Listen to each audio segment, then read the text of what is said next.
사무엘하입니다.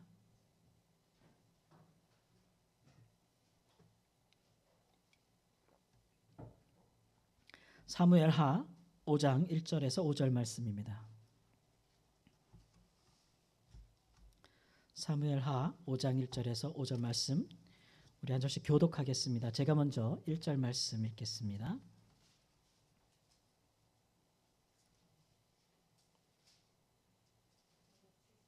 네, 470쪽입니다. 구약성경 1절 말씀. 이스라엘 모든 지파가 헤브론에 이르러 다윗에게 나와 이르되 보소서 우리는 왕의 한 골육이니이다. 사울이 우리의 왕이 되었을 때에도 이스라엘을 거느려 출입하게 하신 분은 왕이시었고 여호와께서도 왕에게 말씀하시기를 내가 내 백성 이스라엘의 목자가 되며 내가 이스라엘의 주권자가 되리라 하셨나이다 하니라. 이에 이스라엘 모든 장로가 헤브론에 이르러 왕에게 나오매 다윗 왕이 헤브론에서 여호와 앞에 그들과 언약을 맺음에 그들이 다윗에게 기름을 부어 이스라엘 왕으로 삼으니라. 다윗이 나이가 30세에 왕위에 올라 40년 동안 다스렸으되 다 같이 읽겠습니다. 헤브론에서 7년 6개월 동안 유다를 다스렸고 예루살렘에서 33년 동안 온 이스라엘과 유다를 다스렸더라. 아멘. 말씀의 제목을 따라서 함께 인사하겠습니다. 화평케 하는 자는 복이 있습니다. 다시 한번요. 화평케 하는 자는 복이 있습니다.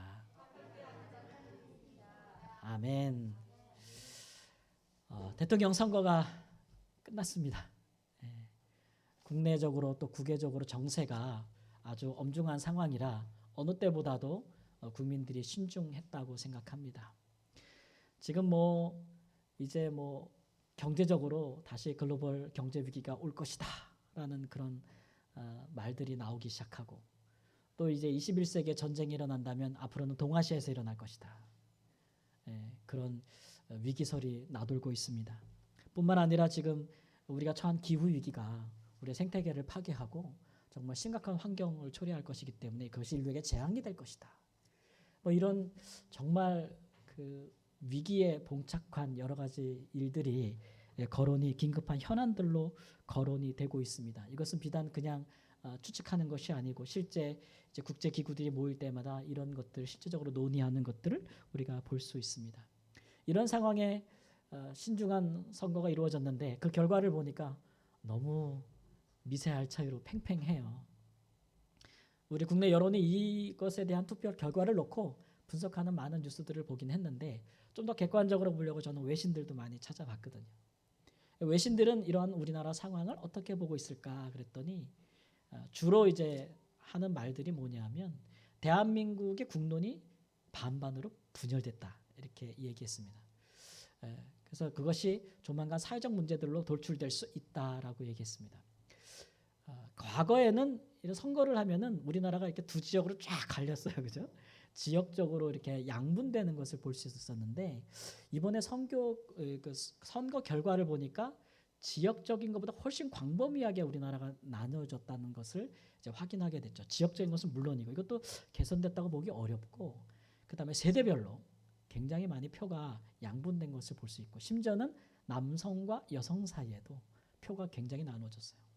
세대와 세대 사이 그리고 고용주와 근로자들 사이 그 빈부의 격차에 따라서 표가 정말 많이 갈라진 것을 확인하게 됐습니다.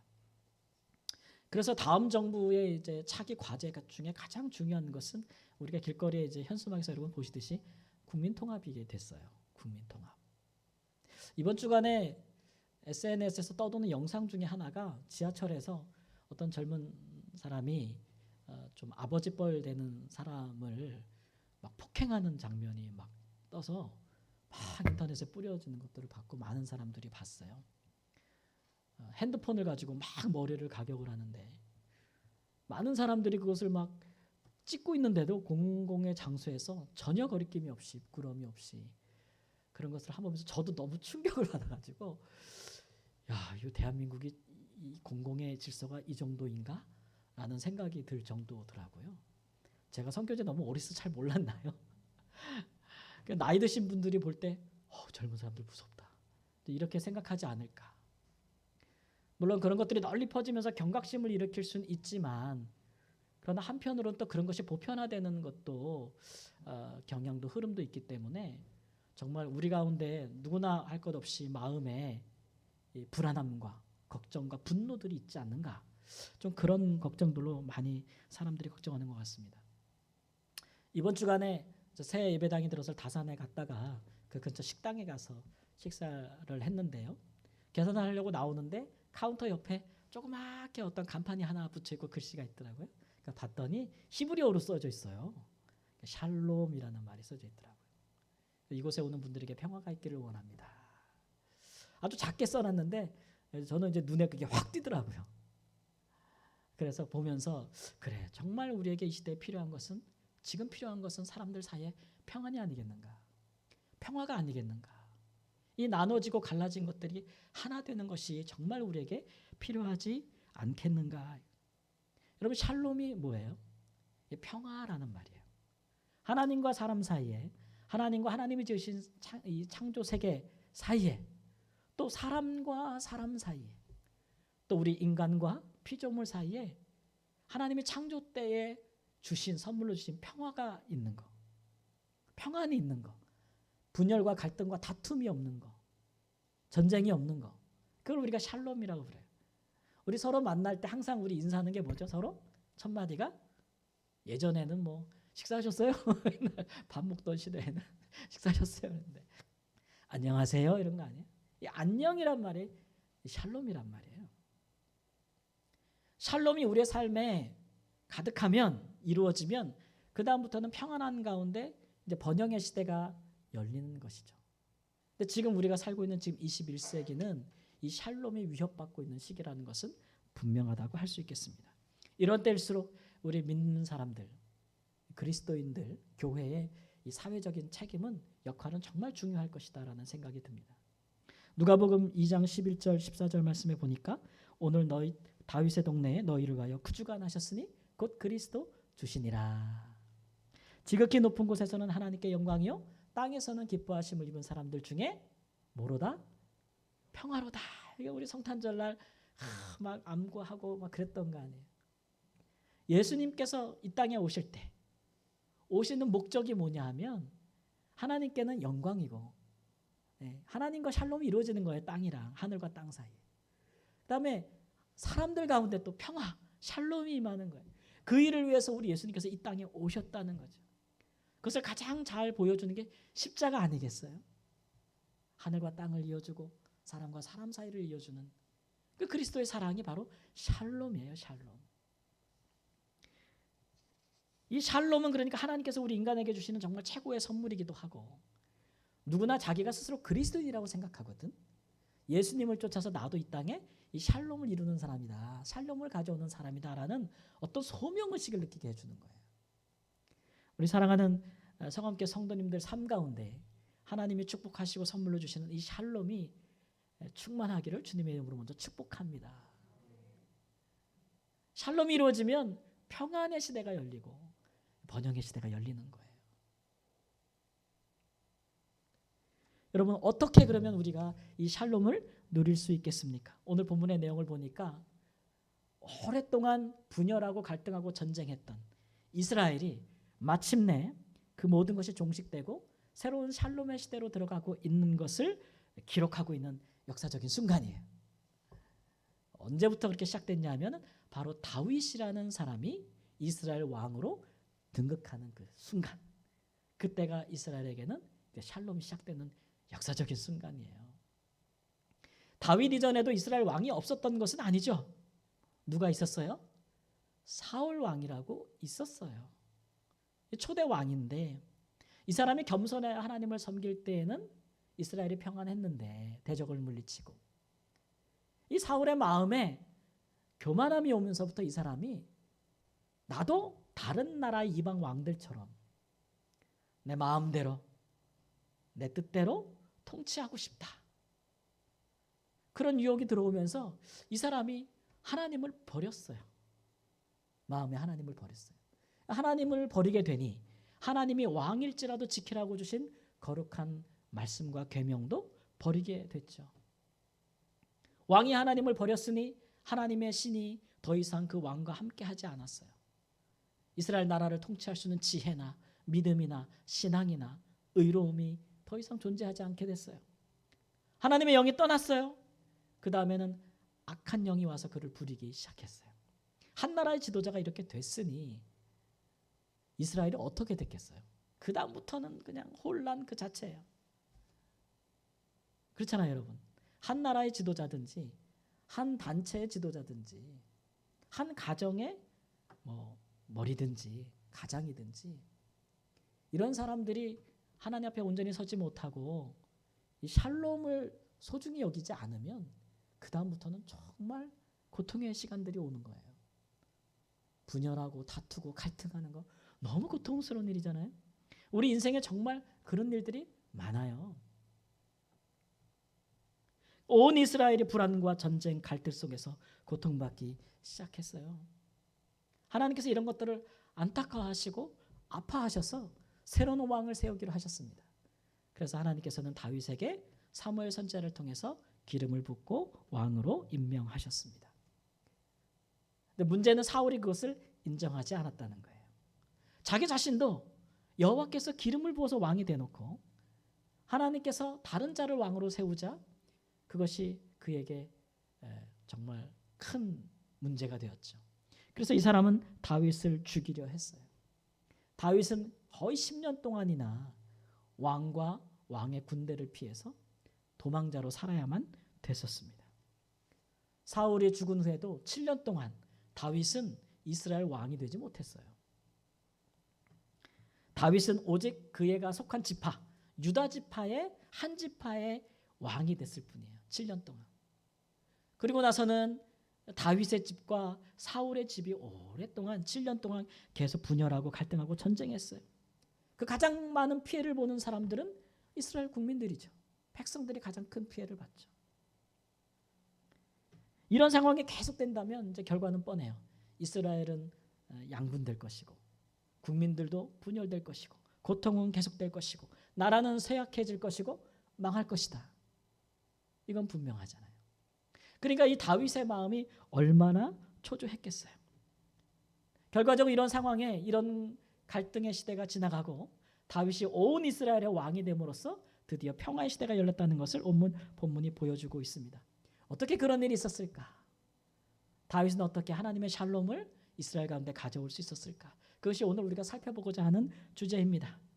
그 지혜와 그 삶을 우리가 면밀히 살펴보고 우리가 좀 배워본다면 우리 나라뿐만 아니라 우리의 삶의 영역에서, 내 가정에서, 내 직장에서, 내가 속한 공동체, 교회 절대 분열하고 갈등하고 싸우고 다투고 고통받는 일이 사라지고 샬롬의 시대가 열려서 하나님께서 주시는 형통과 번영의 시대가 열릴 줄을 믿습니다. 그 일에 우리 사랑하는 성도님들이 다 주인공이 되시기를 주님의 이름으로 축원합니다. 다윗은 먼저 첫 번째로 이스라엘의 샬롬을 지키기 위해서 그는 자신의 모든 것을 포기했습니다. 스스로가 나는 이스라엘의 평안을 위해서 왕이 될 것이라는 분명한 소명의식을 갖고 있었어요. 다윗은 일생 전쟁터에서 잔뼈가 굵은 사람 아니겠어요? 목동에서 나중에는 한 나라의 군대를 이끄는 장관이 된 사람이에요. 장군. 소년 시절에는 그는 거인 골리앗을 죽였고요. 그 이후로도 이스라엘의 군대를 대표해서 지도하면서 블레셋과의 전쟁에서 승승장구했습니다. 사무엘상 18장 7절 말씀 보면은 다윗이 승리하고 돌아올 때에 백성들이 환호하면서 이렇게 노래했어요. 사울이 죽인 자는 천천히요, 다윗이 죽인 자는 만만히로다 그랬어요. 이 말이 이제 사울 왕의 귀에 굉장히 거슬렸죠. 사울도 이스라엘을 블레셋에게 구원하기는 했으나 다윗에 비하면 아무것도 아니었어요. 그는 그만큼 유능한 지도자였어요. 그러나 사울이 그를 죽이기로 결심하면서 그는 도망갔습니다. 생각해 보세요. 그는 군대를 통솔하는 사람이에요. 그리고 온 이스라엘이 이미 쉬쉬하지만 그러나 사무엘 선지자가 다윗에게 기름 부었다는 것을 알고 있어요. 그리고 사울 왕이 질투함으로써 시기함으로써 까닭없이 의로운 다윗을 죽이려는 것도 알고 있어요. 이 상황에 다윗이 맘만 먹으면 사실 왕좌를 찬탈할 수도 있는 거 아니겠어요? 자기가 갖고 있던 힘, 자기를 따르는 부하들을 데리고 왕의 자리에 올 수도 있는 거죠. 칼을 들고. 근데 다윗은 그렇게 하지 않았어요. 맨몸으로 도망갔어요. 억울하고 분해도 그는 계속 도망다니면서도 10년 동안 사울과 이스라엘을 향하여 칼을 들지 않았어요. 사울을 암살할 기회가 여러 번 있었죠. 아무도 모르게 2번이나. 다윗은 그래도 하지 않았어요. 그렇게 했더라면 쉽게 왕의 자리에 오를 수 있을 텐데 그렇게 하지 않았어요. 칼과 피로 전 왕을 암살하고 빼앗은 왕권이 어떻게 국민적인 통합을 이룰 수 있겠어요? 어떻게 이스라엘 가운데 평안을 가져다 줄 수 있겠어요? 그래서 그는 그것을 안 한 거예요. 심지어는 쫓기다 쫓겨서 더 이상 도망갈 데가 없어서 블레셋이라는 이스라엘의 적국 나라에 망명을 해요. 거기서 살아남기 위해서 미친 사람처럼 행동하고 침을 흘려가고 막 그런 수치를 당하면서도 그는 이스라엘을 향하여 칼을 들지 않았어요. 무엇 때문일까요? 칼로는 샬롬을 이룰 수 없다는 걸 알기 때문에 그렇죠. 여러 유혹의 순간들도 있었어요. 자신이 손을 대진 않았지만 사울이 전쟁터에 나갔다가 사울 왕이 거기서 죽었어요. 심히 부상을 입었는데 옆에 지나던 어떤 사람이 사울을 마지막 숨을 끊고는 다윗에게 와서 내가 당신을 위하여 사울을 죽였습니다. 이제 왕에 오르소서. 이런 순간이 있었어요. 또 사울이 죽고 사울의 아들이 또 왕이 됐는데 이스보셋이라는 그 아들을 또 두 사람이 암살하고서는 다윗에게 또 와서 우리가 사울의 아들을 죽였습니다. 이제 당신이 왕이 될 수 있습니다. 이런 순간들이 있었어요. 그러나 다윗은 아주 단호했어요. 거기에 대해서. 여호와의 기름 부은 자를 너희들이 두려움이 없이 어찌 죽였느냐. 그래서 오히려 그 사람들을 처벌하고 처형한 것을 볼 수가 있어요. 그렇기 때문에 다윗이 사울을 죽이지 않았구나 라는 것을 온 이스라엘 사람들이 알게 되었고 그래서 이스라엘 사람들의 마음을 모을 수가 있었던 거예요. 이렇게 다윗은 철저하게 이스라엘의 샬롬을 위해서 스스로 소명의식을 가지고 있었어요. 자기가 내려놓을 건 정말 철저하게 내려놨고 샬롬을 지키기 위해서 단호해야 될 부분에 대해서는 정말 단호했어요. 힘으로 정복하는 길을 택하지 않았고 평화를 위해서 우애하는 길을 택하기도 했어요. 여러분 이게 참 쉬운 것 같아도 나를 위하여 내가 가진 것들을 내려놓는다는 게 쉬운 게 아니에요.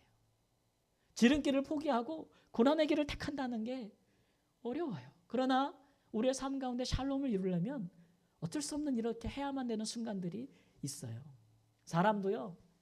자기 몸에 힘 빼는 게 진짜 어려워요.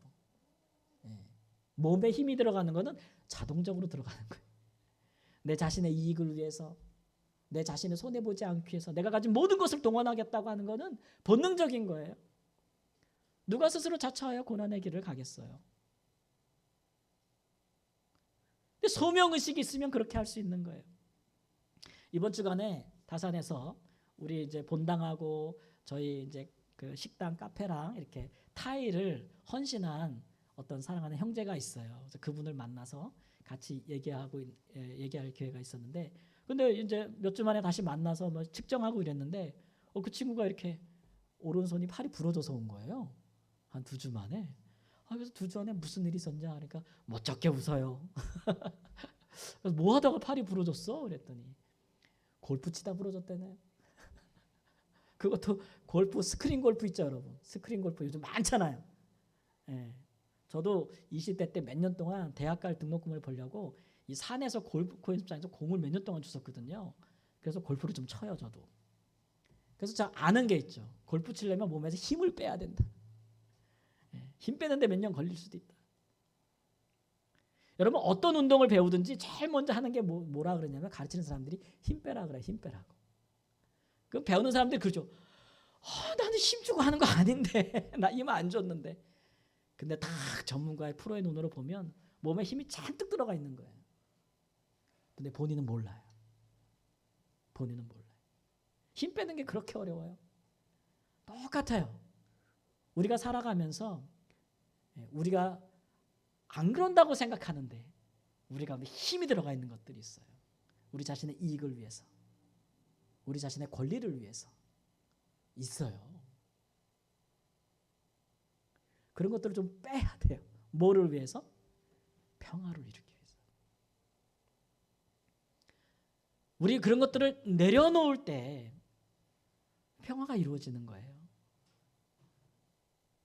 그리고 또한 평화를 이룰 깨는 어떤 유혹들에 대해서 단호하게 조치할 수 있을 때, 결단할 수 있을 때, 그럴 때 평화가 임하는 것이죠. 그래야 더 많은 사람들을 얻을 수 있어요. 나부터 챙기고 내 것부터 챙기면 어떻게 사람들이 오겠어요? 다윗이 사울과 그 아들을 자기 손으로 죽이고 눈앞에 지금 막 보이는 권력을, 왕좌를 차지하려고 했다면 그 후에 이스라엘 역사는 피로 얼룩진 피의 역사로 남았을 거예요. 다른 나라와 다를 게 없죠. 하나님께서 그렇게 칼로, 피로 왕좌를 차지하려고 다윗에게 기름을 부었겠어요.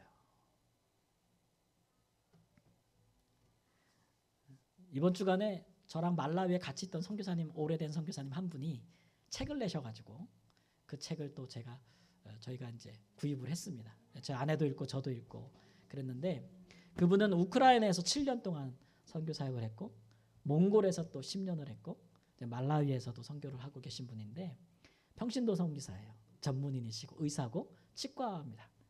치과를 통해서 이렇게 선교하시는 분인데 책을 썼는데 책 제목이 선교사의 뒷모습이에요. 그래서 뒷모습이다. 이 얘기는 보통 성도님들이 잘 알지 못하는 선교사의 그 감춰진 이야기들을 과감하게 한번 얘기해 보겠다 이 얘기예요. 그래서 어떤 내용을 실었나 이렇게 한번 봤지요. 그랬더니 그 중에 이제 제 눈에 띄는 것은 선교지에서 선교사들 간의 갈등. 특별히 이분은 어떤 때 상처를 너무 많이 받았냐면 자기는 이제 평신도 선교사예요. 의술을 통해서 의료를 통해서 선교를 하는데 이제 거기 가면은 현재 저 같은 목사 선교사들이 있는 거예요, 그죠? 목사 선교사들 교회를 세우고 말씀을 전하고 막 이렇게 하는 분들이 있는데 그런 분들하고 이제 갈등이 있는 거예요. 자기도 교회를 좀 세우고 싶고 자기도 좀 세례를 주고 싶고 이런 건데 사람들 전도해서 다 아무리 훈련시켜도 자기는 목사가 아니라 세례를 못 줘.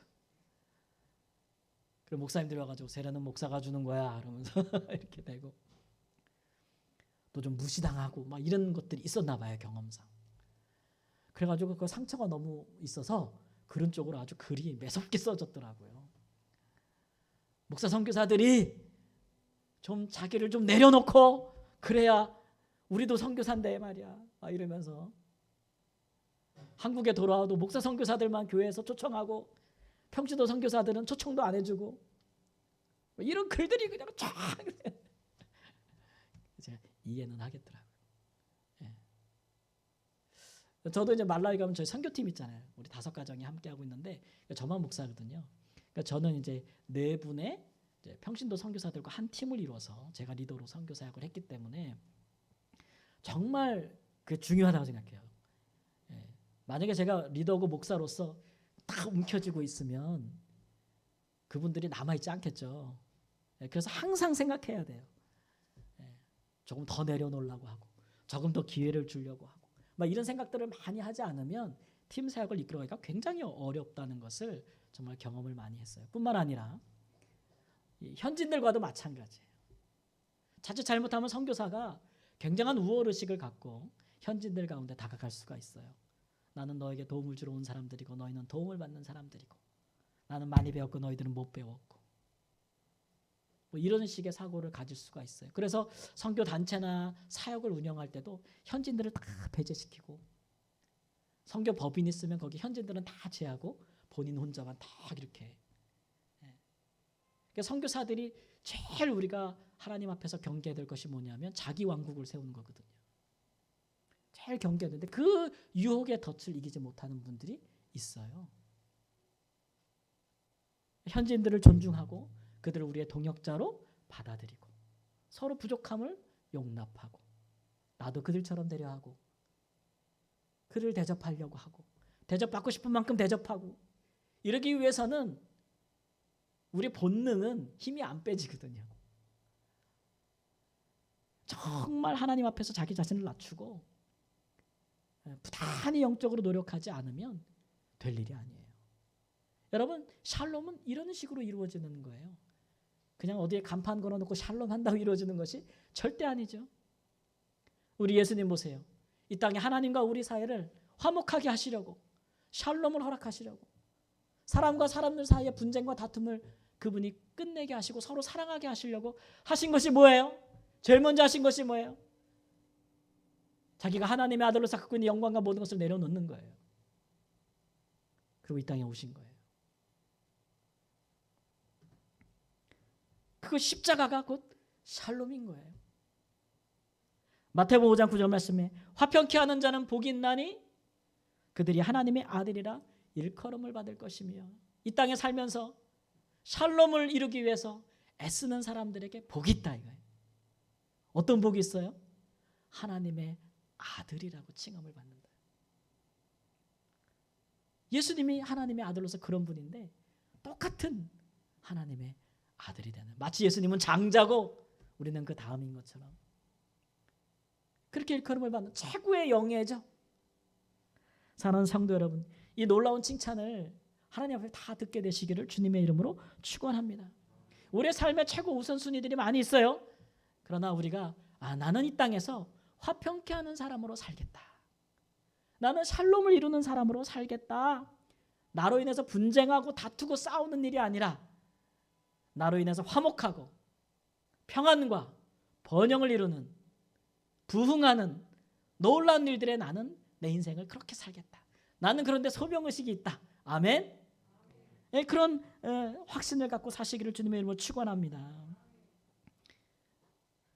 저는 한동안 제 이름에 굉장히 불만이 있었어요. 어릴 때부터.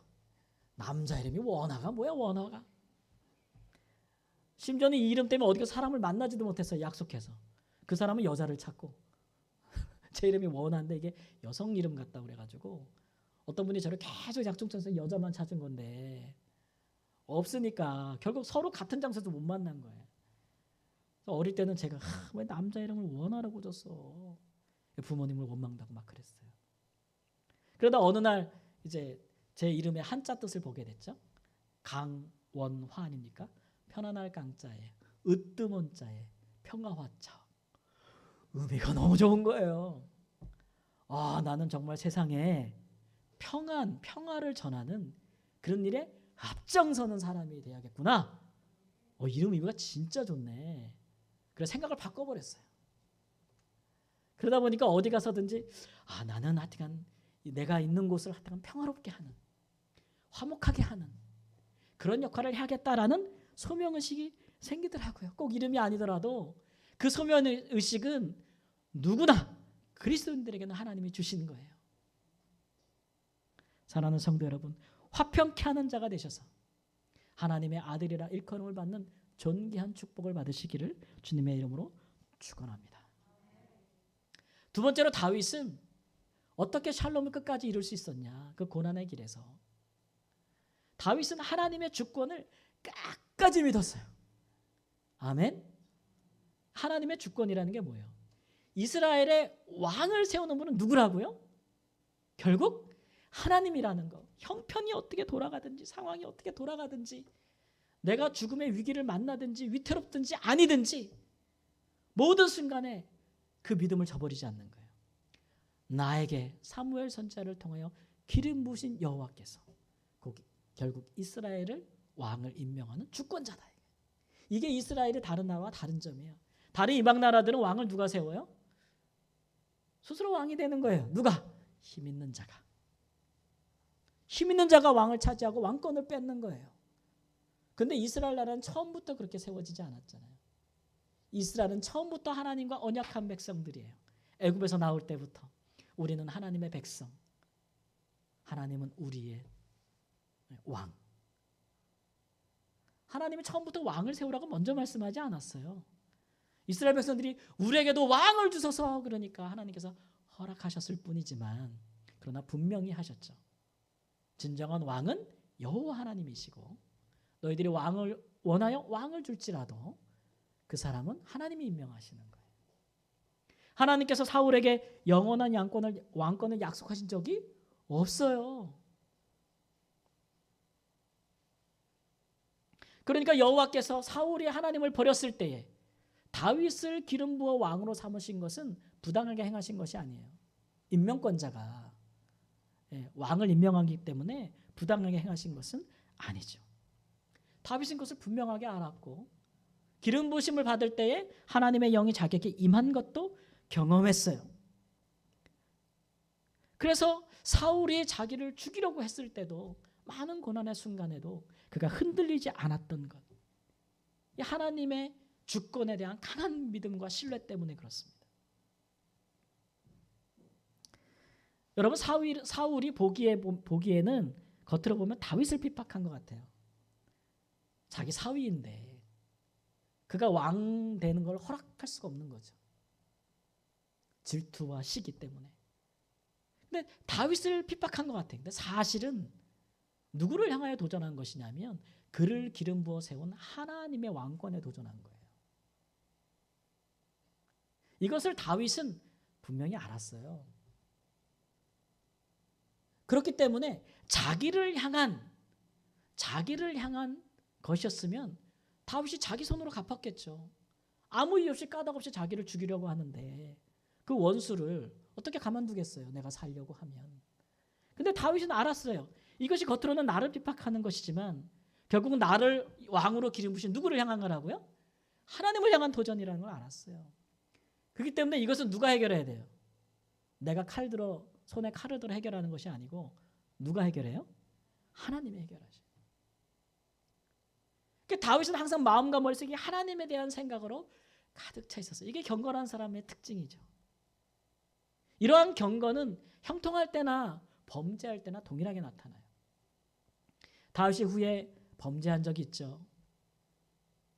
그의 부하의 아내 바세바를 범하고 그 부하를 죽였어요. 아무도 몰랐어요. 아무도. 다 감춰진 거라고 생각했어요. 누가 알아요? 하나님이 아시죠.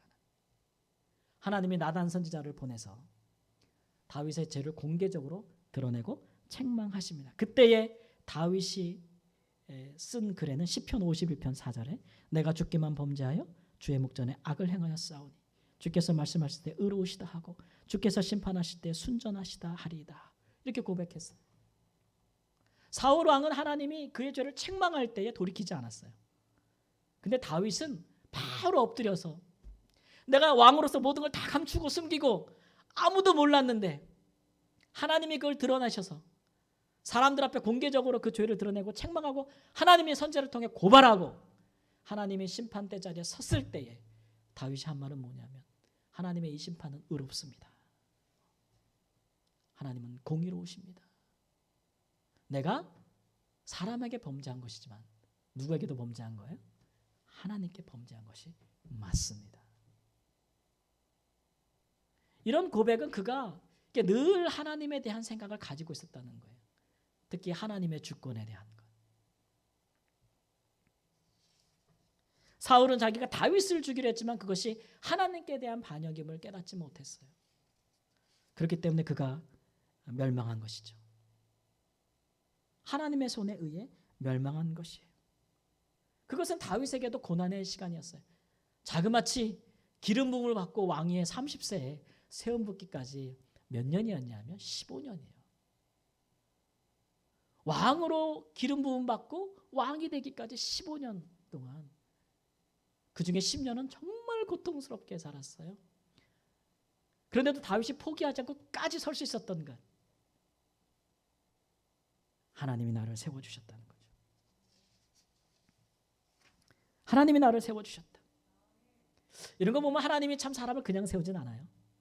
그만큼 하나님이 중요한 자리에 사람을 세울 때는 그만큼 연단하고 훈련시켜서 세우신다는 것을 성경이 보여주고 있어요. 여러분 빠르고 쉬운 거 좋죠. 빨리 이루는 거 좋죠. 그러나 그런 것들은 무너짐도 아주 신속해요. 더 빨라요, 무너지는 것은. 우리 한국에 산업재해가 꽤 있잖아요. 얼마 전에도 한 지방에서 아파트가 무너져가지고 많은 근로자들이 사망하고 시신을 찾기까지도 오래 걸리고, 그 원인을 보면 다 우리가 인재라고 하는 것이 규정과 절차와 이런 것들을 지키지 않고 빨리빨리 하려고 그러는 거잖아요. 그러니까 무너지는 거예요. 하나님은 사람을 세울 때 신중하세요. 이것은 하나님의 주권에 속한 것이에요. 시편 127편 1편 말씀에 여호와께서 집을 세우지 아니하시면 세우는 자의 수고가 헛되며 여호와께서 성을 지키지 아니하시면 파수꾼의 깨어 있음이 헛되도다. 아무리 세워져도 하나님이 세운 것이 아니면 헛된 거예요. 그러나 하나님이 한번 세우실 때에는 견고하고 명확하게 세우시는 것이죠. 그런 세움을 통해서 하나님이 하시고 싶은 일들은 세상에 샬롬을 이루고 싶으신 거예요. 샬롬. 하나님에 의해 세워진 사람은 이런 생각하죠. 내가 내 힘으로 섰다. 내가 내 힘으로 이뤘다. 이렇게 말하지 않아요. 이렇게 고백하지 않아요. 어떻게 고백해요? 하나님이, 따라해보세요. 하나님이 나를 여기까지 세우셨다. 분명한 소명의식을 갖고 있죠. 이 하나님의 주권에 대한 이것이 흔들리는 사람은 하나님 앞에 큰일 못합니다. 이런 사람은 매번 흔들리죠. 야고보서 1장 6절 7절 말씀에 이런 사람은 마치 바람에 밀려 요동하는 바닷물결 같으니 이런 사람은 무엇이든지 주께 얻기를 생각하지 말라 그랬어요. 사랑하는 성도 여러분, 우리가 무엇을 믿든지 그대로 되는 것이죠. 나는 안 될 거야. 내 자식들은 안 될 거야. 우리 가정은 안 될 거야. 내 사업은 망할 거야. 우리 교회는 안 될 거야. 우리 민족은 안 될 거야. 우리나라는 문제가 많을 거야. 자꾸 그렇게 생각하고 그렇게 믿으면 어떻게 되겠어요? 비록 상황이 그렇고 형편이 그렇다 할지라도 누구를 믿어요? 하나님의 주권을. 사람을 세우고 우리 공동체를 세우고 우리에게 복을 주시고 우리를 형통케 하시며 우리에게 평안을 주시는 분은 하나님께 속한 거예요. 하나님께 주권에 속하는 거예요. 그것에 대한 믿음을 가지고 두 주먹 불끈 쥐고 딛고 일어서서 그래도 하나님이 하시면 역사는 일어난다.